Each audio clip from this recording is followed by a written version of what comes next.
Diba?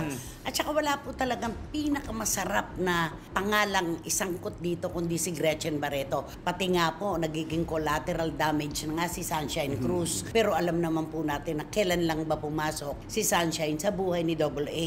Nitong huli na lang, di ba? Ang alam natin talaga ay si Gretchen, di ba? Kaya lahat talaga ng mata ngayon nakatuon kay Gretchen Barreto. Eh sabi nga ng witness, di ba? Siya daw ang maraming alam. Marami raw siyang alam.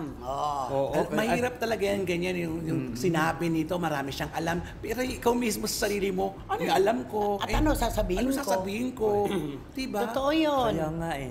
Diba? Alam mo, nung unang pumutok ngayon, wala iba talaga pinpoint yung mga tao, si Gretchen Barreto kaagad. Kasi nga alam na sila ay magkarelasyon ni Double A. Kaya nga eh, sabi ko, wala bang iba? Diba? At saka, dito sa isyong to, huwag tayong manghimasok ng malalim.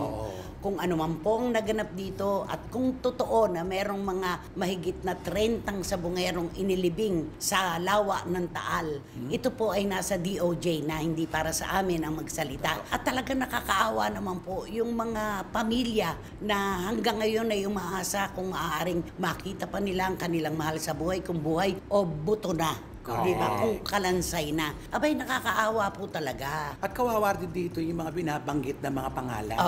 Yung na mga nadadamay, nakakahit walang kaalam-alam, dinadamay sa kwentong ito. Mahirap dito. Naku, napakaraming beses na po nating nakakita ng mga sasabihin na ito yung witness.